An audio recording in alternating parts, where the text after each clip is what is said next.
No Man's Sky Worlds adds a lot of cool new features, including these 4 new helmets that you can get from a new type of boss encounter. I'm going to show you how to actually get all of them and how to find the new boss encounter in this video, as well as how to find a lot of the cool new curiosities like planet types, also cool new creatures, and many more. So let's jump right in.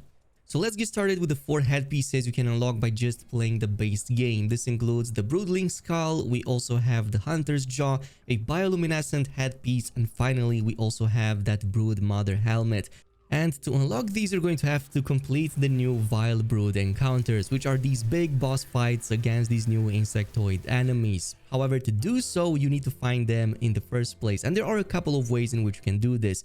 Either by first going to the Nexus and checking out for this specific mission right here called the Mother of Infestation. This is going to be the more straightforward option, but not the quickest, because you do need to wait until this mission rotates with the others and it becomes available, which can take quite a long time. Which is why the second option, in my opinion, is much faster, and that is the manual one. In this one, you just have to look out for any planet that lists Vile Brood detected in its main scan screen once you have scanned such planets.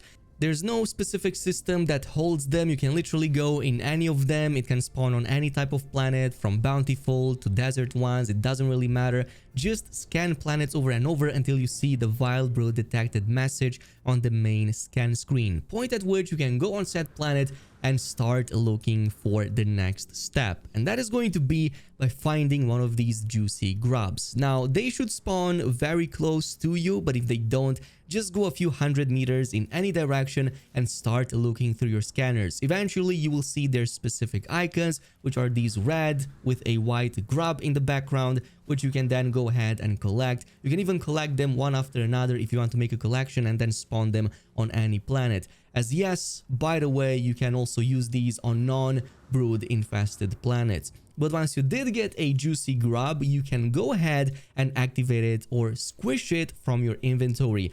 Point at which this is going to cause that Brood Mother encounter to appear right next to you. It doesn't matter if you're on the same planet or any other planet, they will always spawn next to you once you have squished that juicy grub.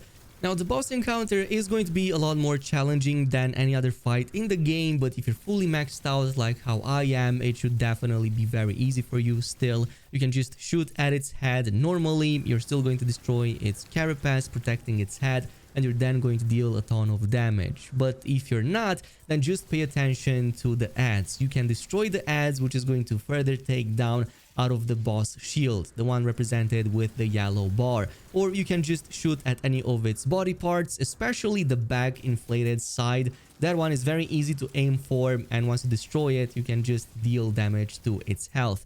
But personally, I just shoot it to its head. It's also going to get a carapace destroyed over there, so simply do it like that. And once you're done with the encounter, you should also start seeing your first skull being unlocked. And that's basically all you have to do. Just defeat this encounter over and over. You can even do it on the very same planet you just discovered, and eventually you should get all the remaining 3 skulls.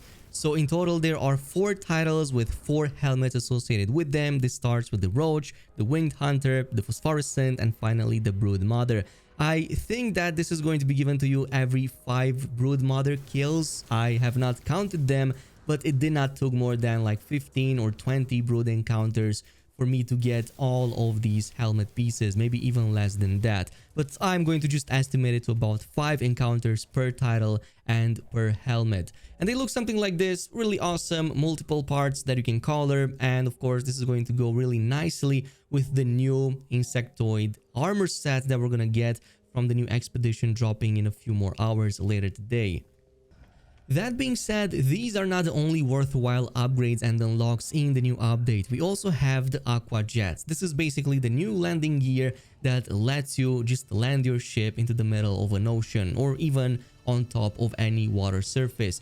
So this is unlockable from the Space Anomaly. Just head over to the Starship Upgrades vendor and buy it right here from the middle section. It's also quite inexpensive. You only need like 3 magnetic resonator, a couple of antimatter, and 4 crystal sulfide, which you can also find in underwater places. And this also works, by the way, if you're already underwater. This lets you actually summon your ship while you're below surface. This can be extremely helpful if, for example, your objective brought you into the middle of the ocean, or if there's no adjacent island close to you to actually have your ship landing. It definitely helps a ton from this point on.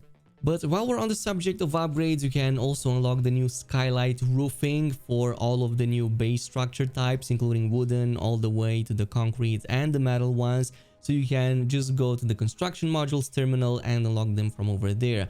Again, very inexpensive, and you can now admire the beautiful night sky. This has also been upgraded in 5.0, and now you should see like the stars and even the lighting during nighttime a lot better. Moving on though, let's also talk about the new biomes and creatures, as there's quite a few of them, and guess what? You're not going to find them with different namings. It's basically going to be added organically within existing categories. So if you like a particularly new lush type of planet, just continue to look out for lush planets as you always did. You can even do this in, for example, Euclid, in yellow systems. It doesn't really matter. Just look out for the new layouts when you're landing on them.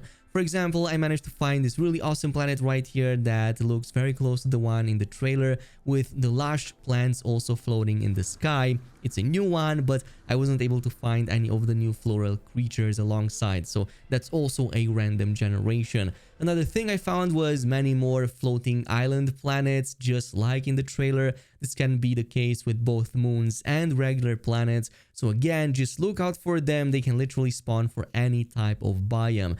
And yes, you can totally set up bases on these floating platforms, by the way, just like in the case of anything that's terrain up in the sky. You can totally place up anything on them, but you cannot change the terrain at the current date. Also, there are some collision problems, as we noticed in yesterday's live stream, and I'm not really a big fan of the flowing rivers. They do make the appearance look really nice from afar, but once you get close, I mean, it doesn't really compare to the new water type that we got in the game. I kind of wish that Hello Games upgrades this at some point and makes it a lot better. But outside of this, from afar, they look spectacular, and it's one of the best types of planets to be on. And there are many other such additions, but in my opinion, the coolest are the new creatures. So especially the creatures, they can spawn on literally any planet, especially lush ones, just like regular beetles from before the update. It's just that the new generation has a chance to also spawn them. And I actually found quite a few planets with extremely massive ones that you can absolutely tame and get for yourself. They look really awesome, and they are absolutely ginormous. I think you can even make them a bit bigger if you also get their eggs and maybe compile them or change them a bit at the egg sequencer. But besides that, you can also find some of the new walking structures, and they spawn in the same place as typical robotic fauna also does, which is mostly on exotic planets. So if you go on any ones that feature bubbles, fractal cubes, hexagons and whatnot, you're going to have a chance to also see them spawning alongside other robotic fauna, and they look really awesome. Also, by the way, fully tameable, including one of these mega structures that are almost as big as a freaking portal, so you can totally just ride it all the way at the top and make use of it that way. There are some other changes that have been added in there too, mostly to just make things a lot easier. For example, any sort of mini boss encounter will now have a UI corresponding to it. So for example, if you're fighting sentinels, you will notice that they have 3 health bars. So one of them is going to be the shields, the yellow one is going to be the armor. That's typically reserved for the armor. Once you destroy its armor shielding on the legs and the front, you're going to take it down, and then you can deal damage to its HP, which is the red bar. And the same goes for some of the tendril encounters. Nothing has changed in terms of rewards here. You still get pretty much the same as always.